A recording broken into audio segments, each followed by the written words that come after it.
assinantes e cumprimentar o nosso convidado, o empresário André Veloso. O André é um futurista. O André acredita no futuro, apesar de estar fazendo uma empresa que é atual. Há alguns anos atrás, 10 anos atrás, ele foi morar nos Estados Unidos, em Palo Alto, na Califórnia, onde estão as grandes big techs, as grandes empresas de tecnologia. Ele gosta de tecnologia desde criança e resolveu fazer uma empresa de monetização de dados. Ele vai nos explicar o que é isso. André, muito obrigado. É um prazer conversar com você. É um programa de risco para mim, porque eu não conheço nada desse mundo digital. Eu vou começar com uma coisa completamente diferente para a gente chegar onde a sua empresa, o cerne da sua empresa. Quem é que manda hoje no mundo? As big techs, os governos, as finanças, a tecnologia? Essa pergunta é ótima, Roberto, porque o que a gente está assistindo hoje no mundo é uma mudança completa no modo de produção, como a gente vai gerar riqueza. Nos últimos 10 anos, a indústria de tecnologia, a indústria de software, ela entrou em todos os segmentos do mundo, em todos os países, em todos os continentes. E hoje é fácil ver que eles agora dominam a economia e estão chegando hoje na política, né? Claro. Você acha que essas empresas, quando o Trump manda o Zuckerberg mudar a maneira com que as pessoas possam...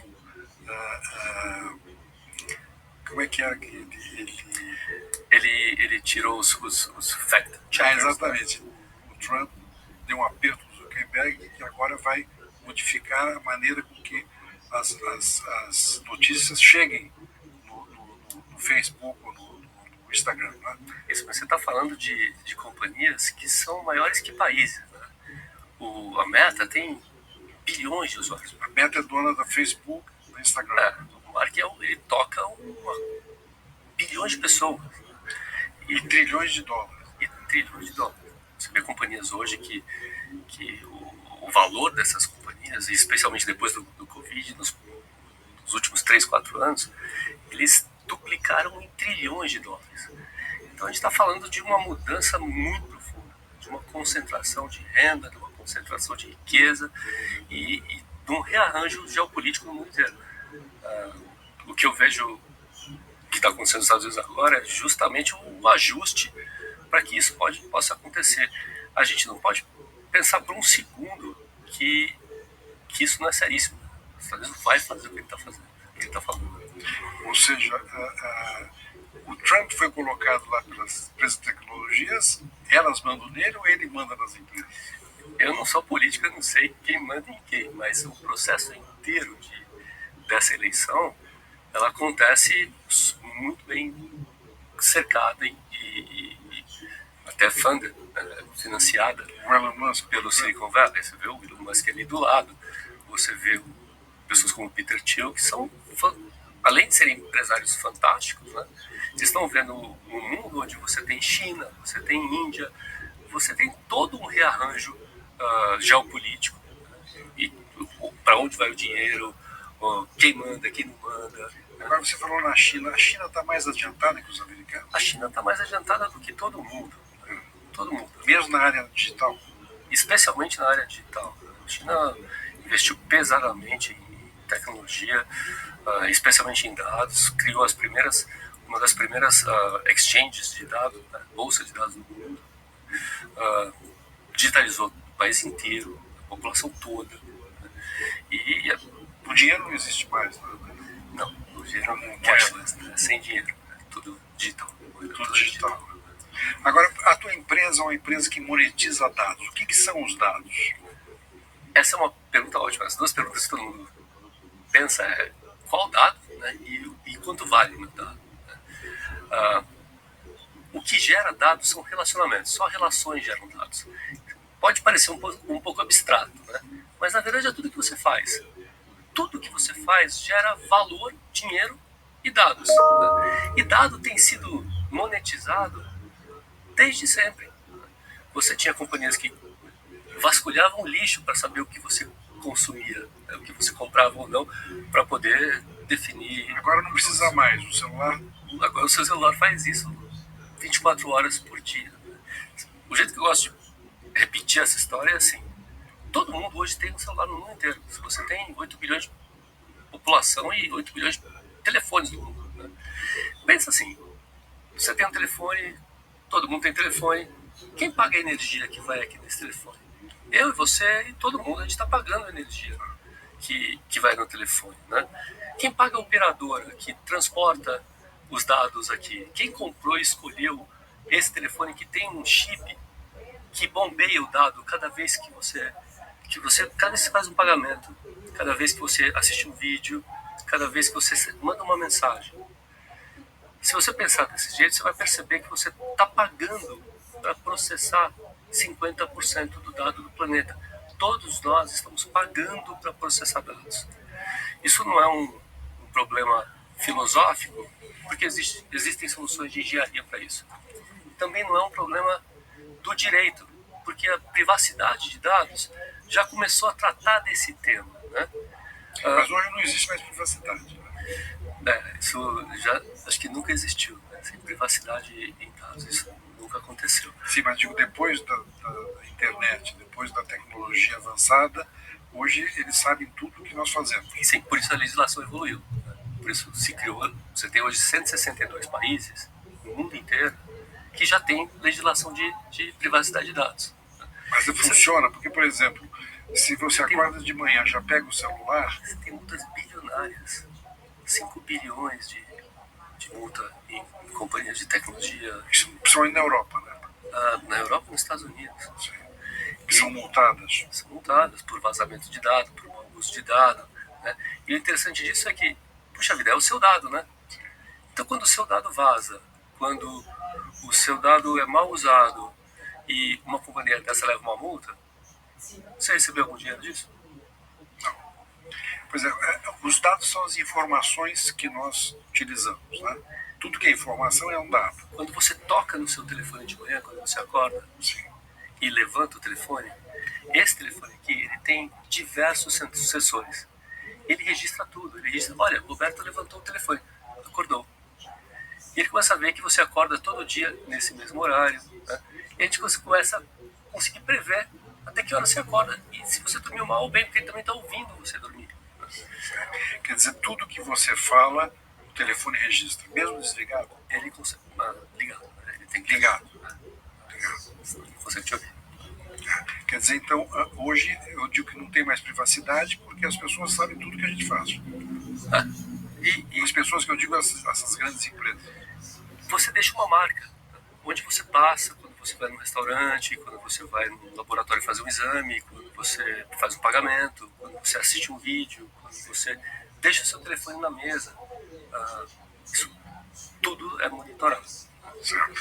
Então, a tua empresa ela vai pegar esses dados e fazer um banco de dados, seria isso? A beleza dessa é que só em português a gente chama banco de dados de banco de dados. Em inglês chama database, né? Parece uma piada pronta, porque todo esse valor está nesses bancos de dados. Então, o que a gente permite é que você monetize o seu dado. A gente não compra e vende dado. A gente criou uma coisa que chama poupança de dados. Poupança de dados funciona como uma poupança. Ela é uma emulação do sistema financeiro. Então você passa a contribuir esses dados para dentro dessa poupança. Você escolhe como você vai alocar esses dados. Então, por exemplo, eu não quero que meu dado seja usado em saúde. Ou eu quero sim que meu dado seja usado. Se você quiser monetizar muito e fazer o máximo possível de rentabilidade da sua poupança, você vai permitir que isso aconteça. Se você não quiser, você pode priorizar impacto. Eu quero que o meu dado seja usado para ajudar os oceanos, ajudar essas pessoas aqui, esses grupos aqui. Ou seja, o dinheiro conseguido, a monetização, você pode colocar onde você quiser isso. Exatamente. Você preseta como você vai alocar os dados que você gera todo dia. A inteligência artificial é essa soma de dados? Pois é, o que a inteligência artificial faz é vender o seu dado de volta para você. Nos últimos anos, as empresas de AI ficaram de inteligência artificial ficaram muito especializadas em capturar bons dados, né? E também muito dependentes de bons dados para criar boa AI. Quando você olha para a história das alucinações, né, eu acho que fica até engraçado. Você desenvolve um produto de AI, um software, para se comportar como humano, né, você faz ele consumir bilhões de palavras por dia e você não quer que ele alucine. A gente humano alucina com 3, 4 palavras, a gente já tá ficando meio Sim, maluco. mas os artificiais não alucinam, né? Pois é. Eu tinha pensado nisso desse jeito. O problema da inteligência artificial, um dos principais, é que a máquina alucina com as palavras. André, 1 minuto, nosso intervalo, já voltamos. Nós começamos o programa te perguntando quem é que manda no mundo hoje, né? Então, a gente vendo essa mudança que nós estamos vivendo, essas grandes empresas, na verdade, que estão mandando, né? Elas hoje são as maiores empresas do mundo. São empresas que têm valem muito mais que países, né? trilhões de dólares de valuation. Se você olhar chamam Magnificent Seven, são as 7 maiores companhias. O valor de mercado dessas companhias hoje está passando de 18 trilhões de dólares. E se você comparar essas... No Brasil, o PIB é mais ou menos 2 trilhões de dólares, né? Imagina. Apple 3 trilhões. Vale 3 trilhões. 3 trilhões é maior do que o PIB do Brasil inteiro, que tem 200 milhões de habitantes. Essa companhia tem mais de 1 bilhão de usuários. E esse dinheiro todo eles estão colocando em novas tecnologias, como inteligência artificial. Os investimentos em infraestrutura, e que para o Brasil pode ser uma coisa super interessante, porque o Brasil, em energia, a gente tem excedente de energia e a gente tem uma matriz energética impressionante, né? E muito boa. Todas essas companhias hoje estão investindo cifras gigantescas em infraestrutura de dados, 80 bilhões de dólares. Eu me lembro, há 10 anos atrás, a verba de R&D, que é pesquisa e desenvolvimento, né, de uma dessas maiores companhias, uma dessas 7, era 35 bilhões de dólares por ano de pesquisa e desenvolvimento. Hoje 80 bi só em infraestrutura, na mesma companhia. 80 bilhões de dólares. E isso vale para as empresas farmacêuticas também, né?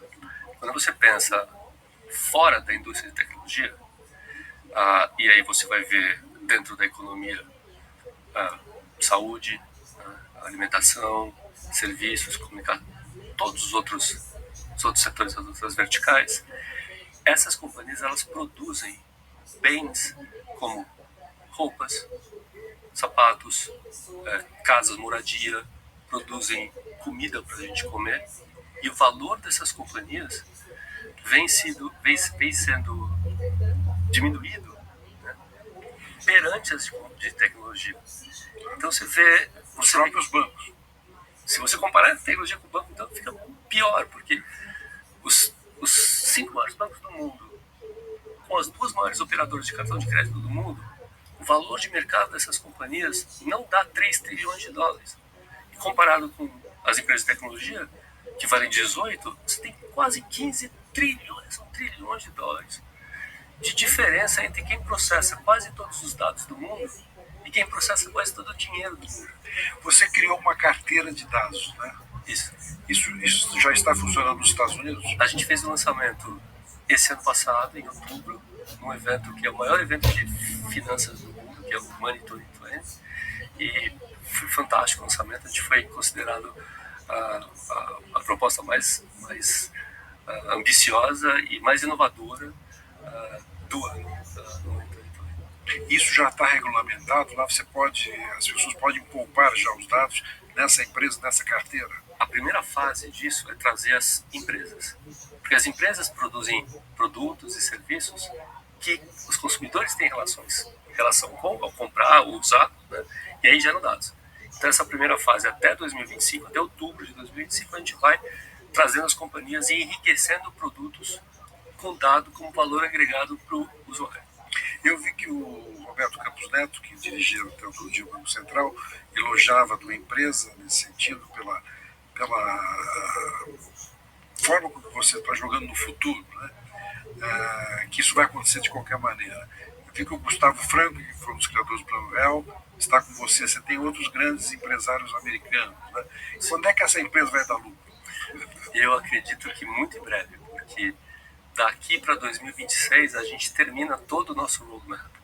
Em 2026 a gente vai para uma fase que é a fase de hyperscale. Hyperscale é quando você cresce como o Pix cresceu. O fenômeno do Pix no Brasil cresceu mais rápido do que qualquer outra empresa de tecnologia na história de tecnologia, porque é um play de infraestrutura. Mas o Pix é uma criação brasileira ou já existia na China, em outros lugares? O mundo inteiro pensava em fazer pagamentos instantâneos, né? Mas a posição dos bancos centrais foi muito importante nisso, porque quando você vê um mundo em tanta transformação, um banco central passou a ser a última fronteira de defesa de um país, porque ele se comporta como uma empresa de tecnologia, porque ele tem todos os usuários, né? E ele tem a métrica. A métrica é a moeda do país, né? Nós somos muito desenvolvidos em tecnologia, né? O Brasil tem a melhor tecnologia financeira do mundo, e do mundo. E ao mesmo tempo nós somos um grande mercado. E sempre fomos o segundo maior mercado de Agora, adoção por que de nós tecnologia. não dominamos essas empresas como os americanos dominam, os chineses ou os indianos? Eu acho que, quero ser pretensioso, mas em alguns momentos a gente tem uma janela de oportunidade. A gente já teve essa janela no Brasil algumas vezes. E eu acho que o Brasil está chegando a uma maturidade para começar a gerar companhias que possam ter um impacto global desse jeito. Quando o Brasil fez aquela restrição à importação de equipamentos, foi um grande erro. Aquilo poderia ter dado certo, né? A lei de reserva de mercado. Sim. Né? Foi logo depois que o computador pessoal foi lançado. O computador pessoal foi lançado em 1977. E a ideia foi boa. A ideia foi interessante. Porque os chineses fizeram isso. Mas a execução não atendeu. A gente não conseguiu executar. Isso deu um atraso para o Brasil de uns 30 anos. E eu acho que nesse momento, exatamente agora, o Brasil ele perdeu relevância. Ele não tem como entrar numa discussão dessa sobre inteligência artificial, né? Sobre engenharia na academia. Falta muito engenheiro de software e inteligência artificial que a gente precisa formar a gente, né? Mas quando você olha para o fato de que a gente tem uma matriz energética muito, muito competitiva, né? E servidores precisam de energia, dada a energia, né? E a gente tem ao mesmo tempo um projeto de lei no Congresso que pretende dar ao cidadão brasileiro a propriedade sobre o seu dado. O Brasil pode, então, discutir esses temas de uma forma onde ele pode participar, né? Você está falando em energia, né? O mundo está com um problema grande na questão climática. Esses dados contribuem para esse problema? Parte integral dessa história. Você não tem como lidar com problemas ambientais, com problemas de meio ambiente, e fauna e flora e problemas sociais sem dados. Mas ao mesmo tempo gasta muita energia, né? Pois é. Aí que está a beleza do humano.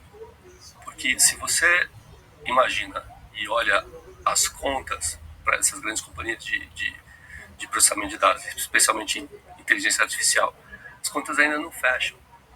Porque é muito caro processar uma foto daquelas. Uma foto que ela consome muita energia. Para gerar uma fotinha que você pede num aplicativo de AI, torra muita energia. É economicamente não viável ainda. Mas quando você pensa no humano, o nosso cérebro, o cérebro humano, quando você pensa em eficiência energética, nada consegue bater o cérebro humano ainda. Então essa combinação de homem e máquina, humano e máquina, esse equilíbrio está nessa relação. Agora, André, fazendo um pouco de futurologia, para onde é que nós vamos caminhar? Putz, eu sou um otimista, né? Sempre fui otimista. E eu não costumo acreditar nessa distopia que a gente tem comprado em ficção científica, de que nós vamos ter que ir para Marte. Eu acho que se a gente tem inteligência suficiente para chegar até Marte, a gente consegue cuidar da Terra. Né?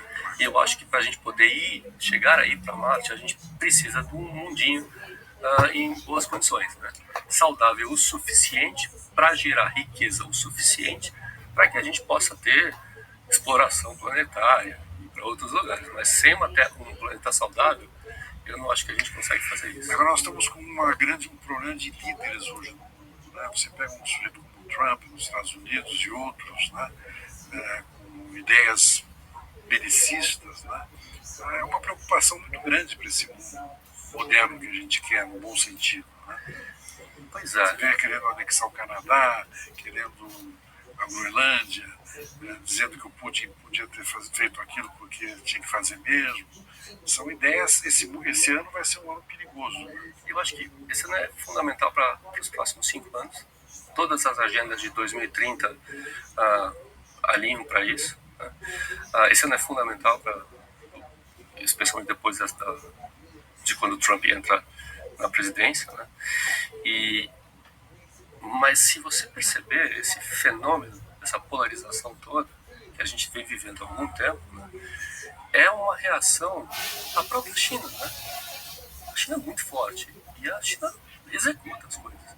Então, como é que os países vão conseguir lidar com um mundo desse? A dificuldade é que os Estados Unidos gerou praticamente toda a inovação do planeta. Só que os chineses imitaram e fizeram melhor. Né? Mas não esquece desse outro detalhe, que lá nos Estados Unidos você tem um monte de chinês. Todo mundo imigra ou vai para os Estados Unidos para fazer coisas que eles não conseguem fazer nos seus países.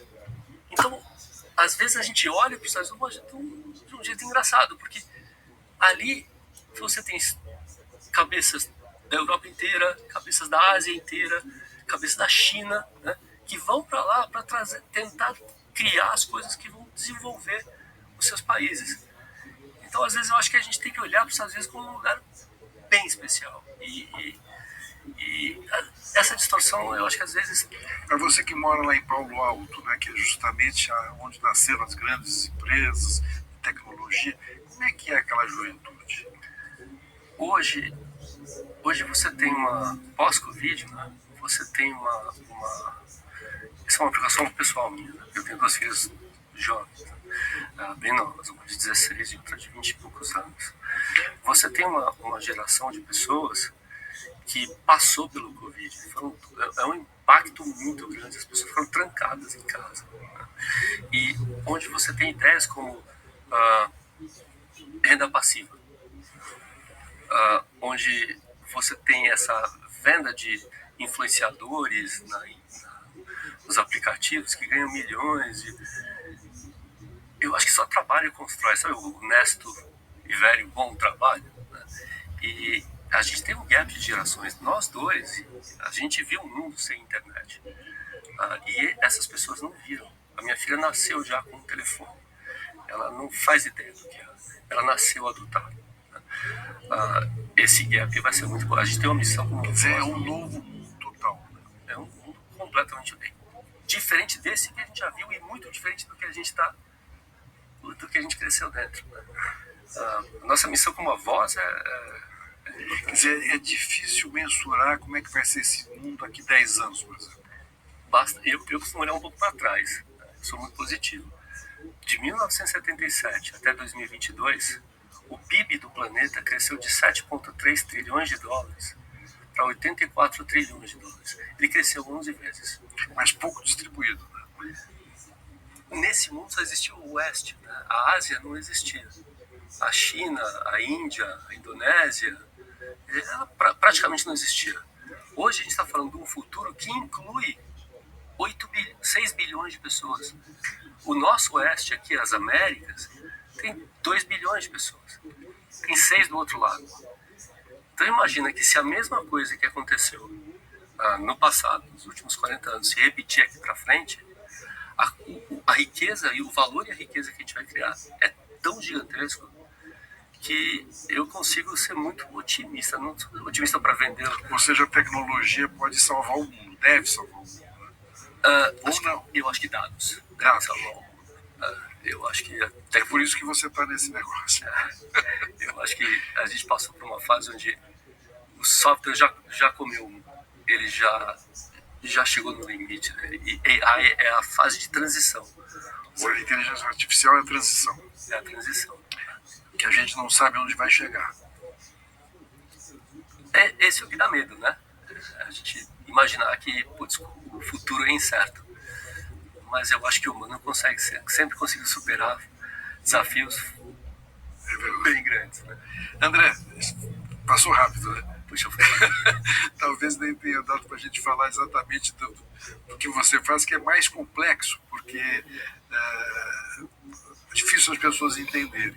Mas eu te dou meus parabéns, porque você está numa empreitada extraordinária lá nos Estados Unidos, e você hoje circula no mundo inteiro, né? E acreditando nessa ideia da comercialização dos dados, e espero que todos nós possamos aproveitar das suas ideias. Isso vai acontecer independente de mim, né? O mundo a economia toda vai ser movida a dados. Muito obrigado, André. Eu te agradeço. E até uma próxima. Obrigado.